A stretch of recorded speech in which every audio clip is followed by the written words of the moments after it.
you invest $500. What would that be? In for what? Yes, that is $500. This is true, but into where? What letter of the formula? You were actually answering correctly for what I was asking, but not what I wanted. Okay. I equals 500 into an account paying 6% per annum.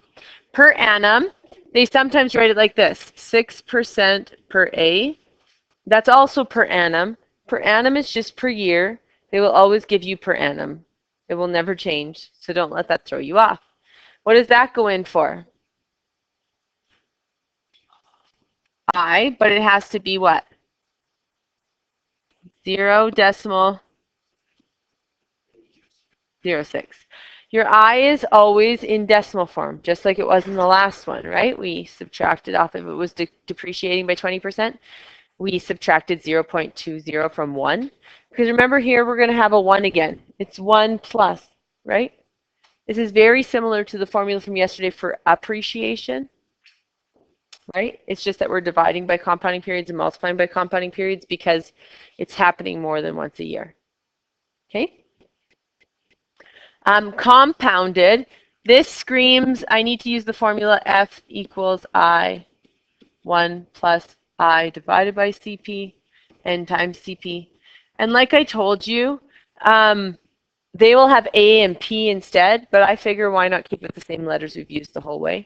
So we're not remembering that A and P is final and initial when we've used final and initial. Okay? So if it says compounded, we know we're using the formula that has compound periods in it. Yeah? Compounded semi-annually. What's it to? For what? The CP. So in this first one, they just want us to write an equation for the investment. They don't want us to solve anything. We don't know N and we don't know F, so we're going to leave them as F's and N's, right? So we have F equals 500 bracket 1 plus 0.06 divided by 2 to the 2n. And then I'm going to reduce it. So I'm going to get F equals 500 times 1.03 to the 2n. Because 0.06 divided by 2 is 0.03. Add that to 1 is 1.03. We agree? And for A, this is as good as it gets. They didn't ask us to solve for anything. They just wanted us to write an equation. Okay? Then it says estimate the value after 5 years. So where's that going to go in for? So F equals 500 bracket 1.03 to the 2 times 5, which is actually just F equals 500 bracket 1.03 to the 10. I always go 1.03 to the 10 first and then just multiply it by 500.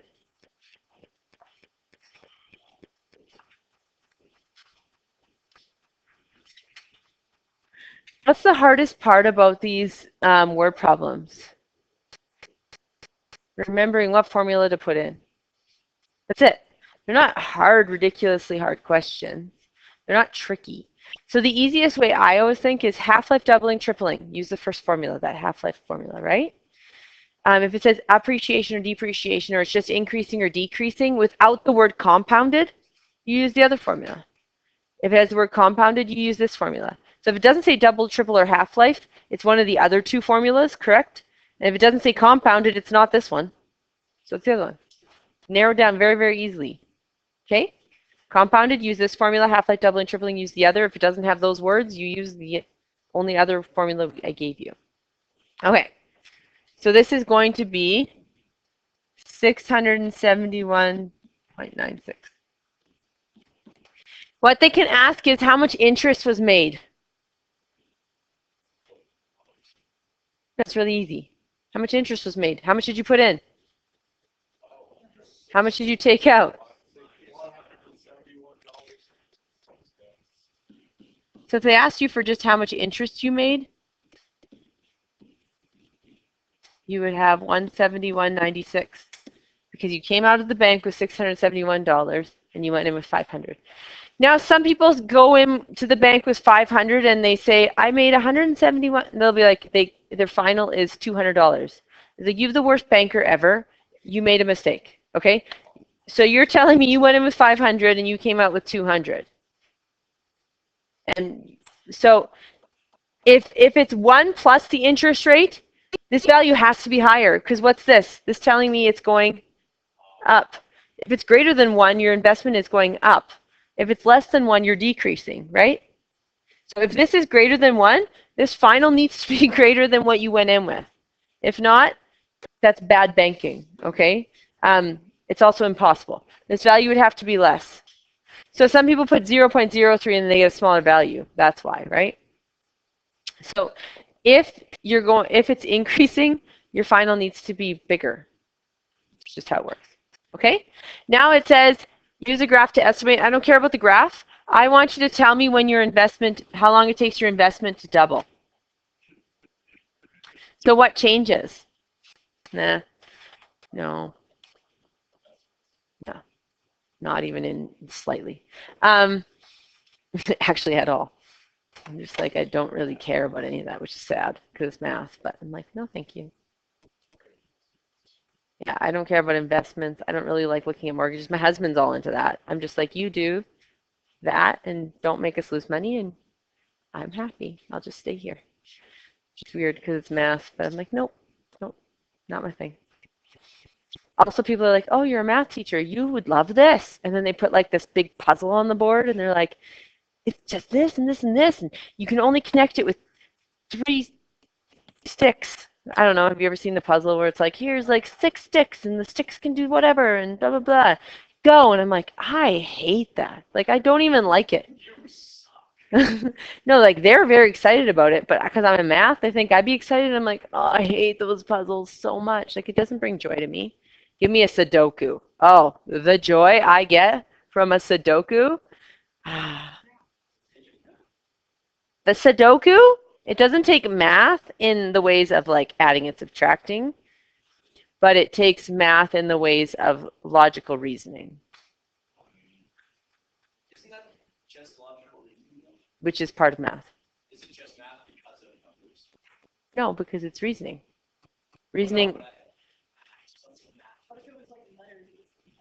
Yes. Yeah, 30-2 has to do that. Isn't it just logical reasoning?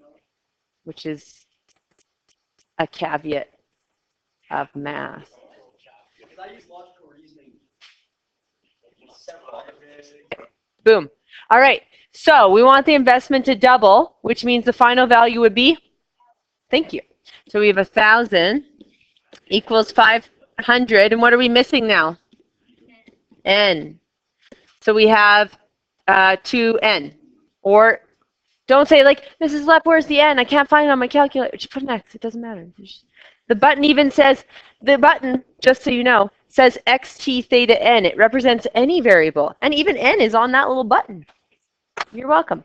Okay, so what's our for next step always? We're doing this in speed mode before my thing cuts out. We're going to always divide over the initial. I don't know why that's popping up. So, and why is that better? Because now we're going to have 2 equals 1.03 to the 2n.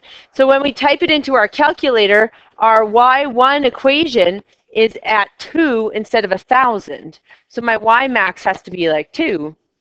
But if I didn't do that over, my y max had to be like 1,000. Yeah, see? There we go. Life lessons. Okay, so we're going to type into our calculator really quickly.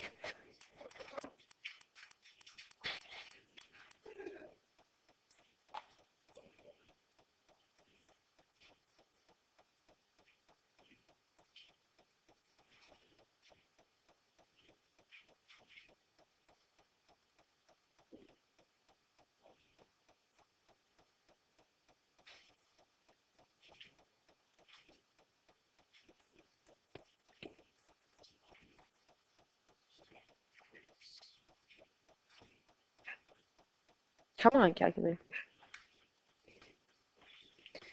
It says 11.72, which is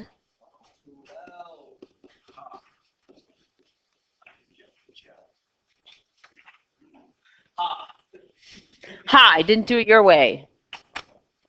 I'm recording that too. This is a really awesome one. This is super great. All you guys enjoy this. There's a lot of moments of not math. Okay, so we're going to look at 12.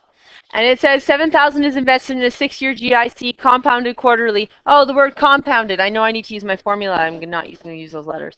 So I invest $7,000 in a 6-year GIC. Who cares about the 6 years? Do not be like, oh, it's a 6. I must use it. It's just invested for 6 years. Okay. Compounded quarterly. Quarterly is 4. 5% per annum. I is 0.05. Determine the value at the end of the term. Oh, we are going to use the 6 year. How do we know we need to use the 6 year? Because it says end.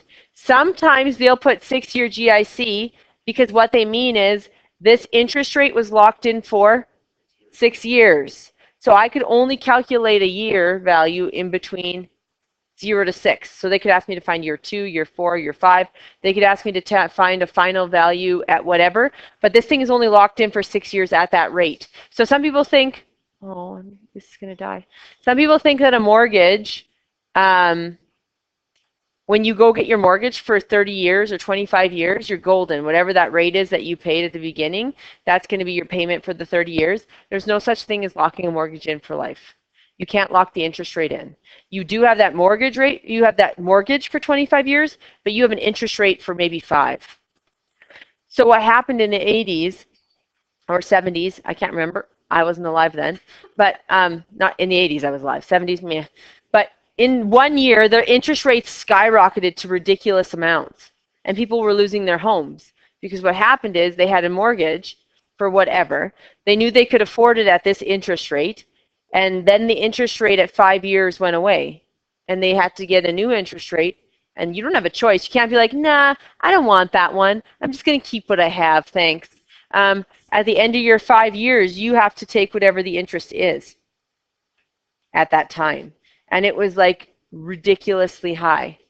And if you go from for example, if you have a $200,000 house, let's say, and you go at an interest rate of 6%, which sounds ridiculously low, when you're done paying that off in 25 years, you're almost paying a $400,000 mortgage because the interest rate's for so long. So if, say, your payment was $1,600 at 6%, what happens when they pumped it to 12 to 18%? These people were paying double the amount that they thought they were going to pay, and some of them had to walk away from their homes. So when you get a mortgage, you don't want to get a mortgage that you can just so pay for, because what if the interest rates go up?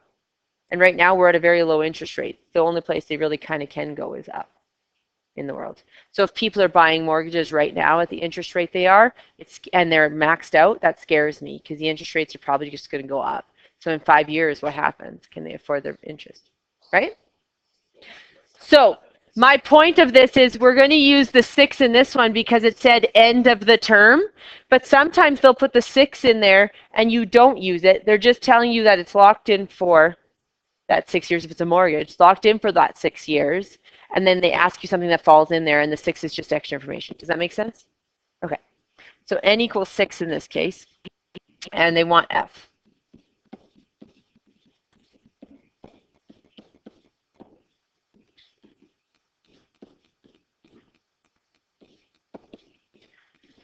So I'm going to do, the way I do this is you can either do it at once, but you're going to have to put the 0.05 divided by 4 in brackets because it's a fraction.